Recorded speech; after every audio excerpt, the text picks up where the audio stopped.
Hi everyone, welcome back to my channel. Today, I'm sharing something really special, an unboxing of the new jewelry pieces I got after selling some of my solid 24 karat gold pieces. It's definitely a sentimental story, and I'll also be sharing exactly how much I sold them for. Let's get into it.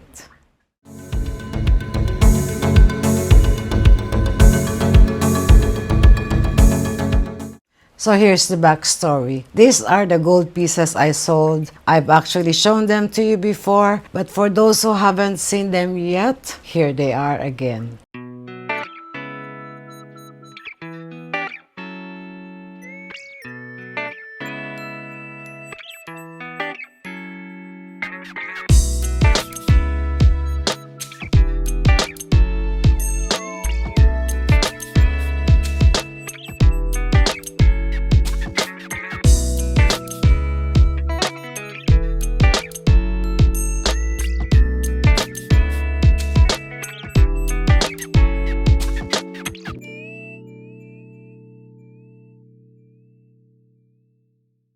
The necklace was quite heavy, weighing 55.6 grams, and the ring was 13 grams, which brings the total to 68.6 grams of solid 24 karat gold. I bought both pieces back in 2011 at Luk Fook Jewelry Store in Hong Kong, and they've held up beautifully over the years, except for the ring band, which always gets deformed because 24 karat gold is soft. It goes back to its original shape when reshaped, but eventually gets deformed again. They're really solid and pure, the real deal. To be honest, it took me a while to make the decision to sell them. Another reason I hesitated was because the new pieces I got or I had my eye on were only 18 karat gold. So going from 24K to 18K felt like a bit of a downgrade in purity. But I knew I wanted jewelry that matched my current style and lifestyle better. In the end, I sold the two pieces for 5.5 per gram, which totaled 377,300 pesos. Not bad at all. Not bad because the amount I paid for these two was around 150,000 pesos. I just couldn't remember the exact amount because I cannot find the receipts. That's why it's very important for all of us to keep track of our receipts and digitize them for future reference. Now, let me show you what I got from the sale. I bought these new pieces from different shops where they were available. Oops! As previously mentioned, all of them are 18 karat gold. Now, let's start with the lightweight piece. This yellow gold ring is called cadena or chain ring. It appears wide on top, but it actually is thin underneath. It looks great, worn on its own, and is suitable for everyday use. It features a combination of matte and dia-cut finishes, giving, of course, a shiny appearance. It weighs only 2 grams, making it quite affordable. I picked this because I love the design. It's really cute. It's in a size 8 and perfect for my ring finger. Well, I can also use it on the middle or index fingers.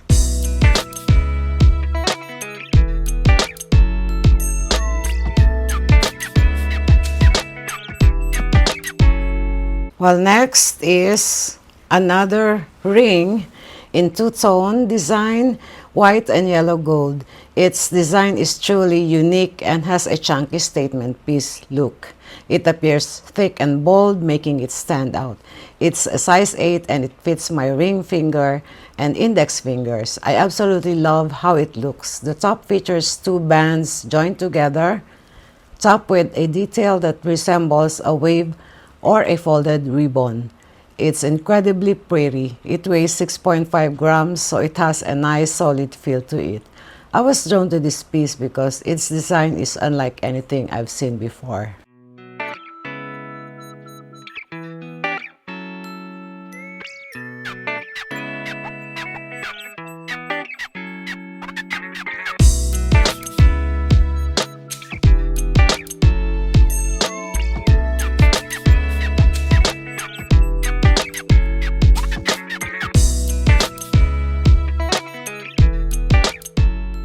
The last ring I purchased truly stands out with its unique features. It's a turtle ring adorned with stones and gold enamel on its shell. Turtles are ancient creatures that symbolize wisdom and knowledge, often believed to bring luck with their charming presence. This artistically crafted 18-karat yellow gold ring showcases a beautifully detailed enamel-coated 3D turtle resting atop a simple solid gold band. Its creative design and vibrant detail makes it a real eye-catcher. What makes it even more adorable is that the turtle's head, legs, and tail all move. It weighs 7.56 grams, and while it's a bit more expensive, its exceptional design and fine craftsmanship make it well worth it.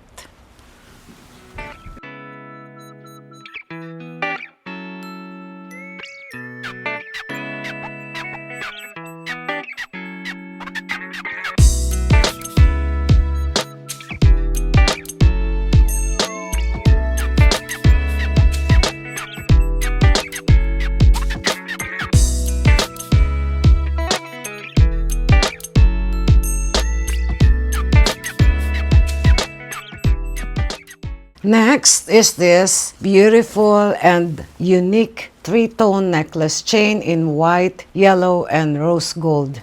The link design is quite distinctive, featuring a double chain connected by tiny beads that join the chain links together. Some refer to this style as YSL, although I couldn't find anything similar on their official website.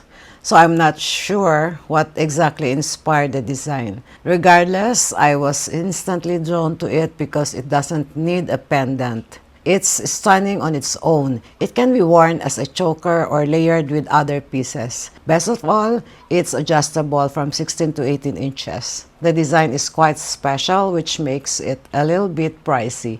It weighs 11.5 grams, so it has a nice heft to it. Super pretty.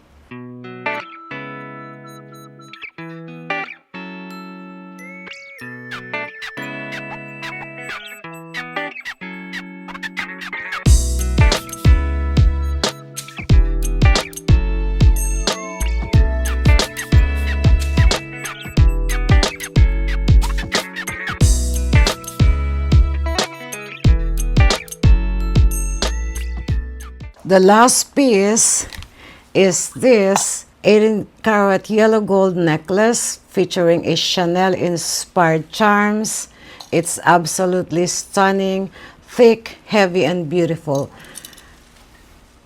It's a solid piece with a chunky look and feel. This style is often referred to as stationary because the charms are prominent attached to the chains, including the dangling pendant. As we all know, Chanel jewelry can be incredibly expensive, but since this is made of real gold, it's a wonderful alternative and still a valuable investment. The necklace weighs 19.53 grams, so it does come with a higher price tag, but it's absolutely worth it. I truly love this piece and I'm so happy to add it to my gold jewelry collection.